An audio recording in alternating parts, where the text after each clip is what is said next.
Hey guys, Good Guy Dan here. Today we're going to take a look at a kit I just finished. Polished this kit off this weekend. It is the Master Grade GNX or Jinx or whatever you'd like to call it. This is the second time I've built this kit, and actually it's the second time I've built this kit in this scheme as well. It's a kit that I really enjoy, and I know it's not on a lot of people's radar. I think it's in terms of master grades and even antagonist suits, it has a really unique kind of look to it.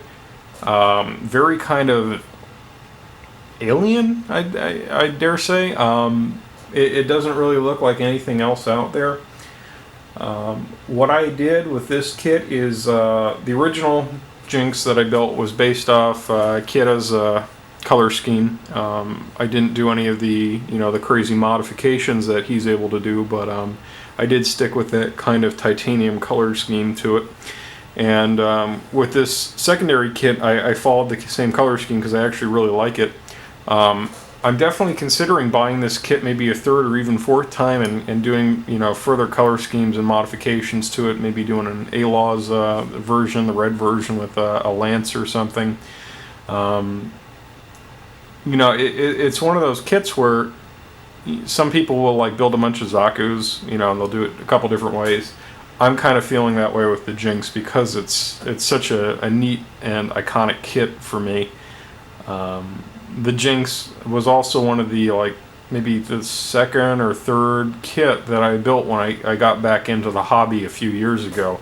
So it kind of has a special place in my heart because it's one of those first kits I built, and same thing with the Exia. It's standing right next to it.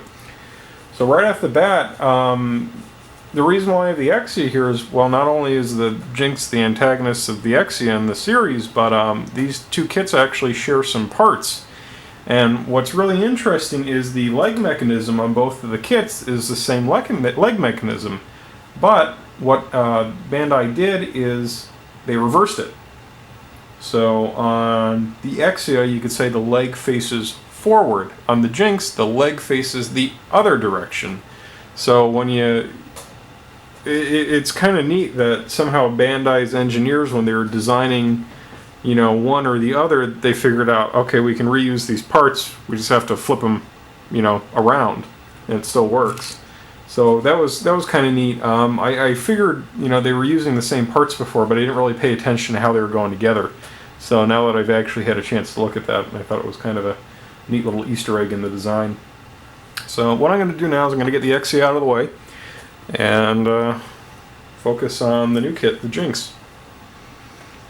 So a couple of things I did on this kit.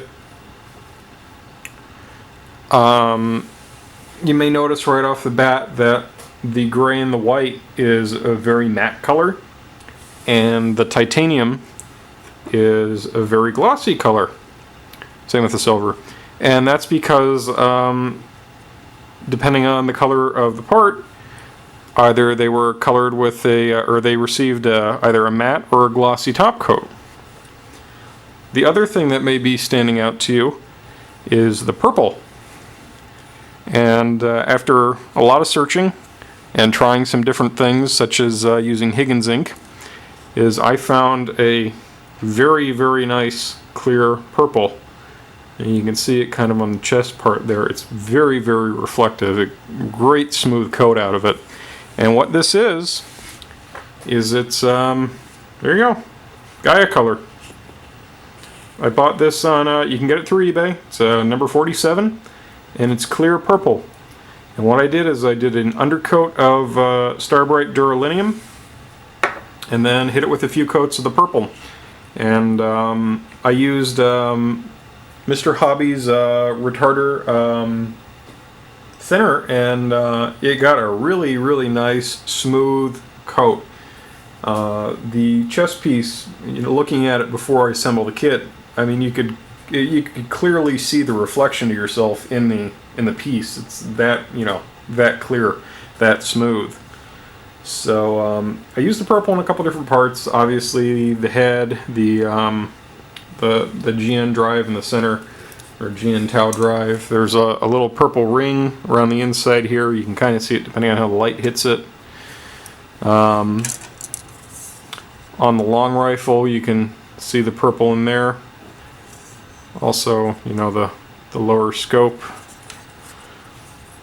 and the upper scope. And actually an interesting point with this upper scope piece is I lost the little clear sliver. So what I did is, this is a action base 2. There are these little name bars up top. Using a razor saw, I just notched out some parts, and this is what a razor saw looks like, by the way. X-Acto makes them. They're for cutting plastic. I notched out a tiny little bit of the plastic, and using a knife and some sandpaper kind of shaped it. And I have to say, you know, maybe it's not as smooth as the original. It's pretty damn close. And I didn't have to buy a replacement, so pretty happy about that. So, okay, we were talking about the purple and kind of got off track. So, yep, this kit kind of follows the main color scheme. The big change being the metallic, the titanium color in place of the kit's gray, the light gray for the body color. The other colors used were 100% white, Mr. Hobby's neutral gray. I used neutral gray plus some black to get this darker rifle color, and some neutral gray plus some white to get the lighter rifle color. The titanium color was a combination of Alcad's titanium gold, duralinium, and steel, I think. Ratio of about 50% titanium to 40% duralinium to 10% steel. And oddly enough, 2 panels on this kit are actually a separate mixture of that mix, which is typically bad. You don't want to make 2 batches of a color because they're not going to be quite the same. But you know, using some blending techniques, working it into the adjacent tiles, you really can't tell where that color difference is. So kind of a sneaky little trick I did there, but it worked. In terms of the model, though, I haven't really had a chance to photograph it or pose it. That's going to come after this video. I just want to show you some of the things that come with the model kit. Like a lot of Gundams from the UC era, this kit comes with a beam rifle, which is this guy here. 2 beam sabers, one here and one on the floor without the saber prop, and a shield. I like the shield design on this because this centerpiece will actually kind of come out and rotate around. And one other accessory you get is this part here, which you can add on to the standard beam rifle by taking this little lever, pushing it to the side, and then sliding this in.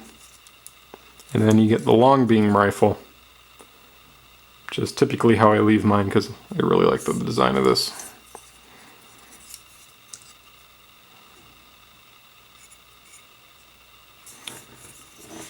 So the kit comes with fairly basic accessories. It has pretty decent articulation. You'll find that around the waist, because of these side binders, I think these are actually GN capacitors if you are interested in the lore at all. You may have some problems lifting the leg up and positioning it. The arms have good mobility. You have a double ball joint in here, which gives you a good range, and there's a separate kind of connector piece where that ball joint is, so you can kind of like bend them in and out. The upper fins move around a good bit, so you can position them in a number of different ways, and they do tend to pop off a little bit, I'm noticing. Pop that back on real quick. There we go.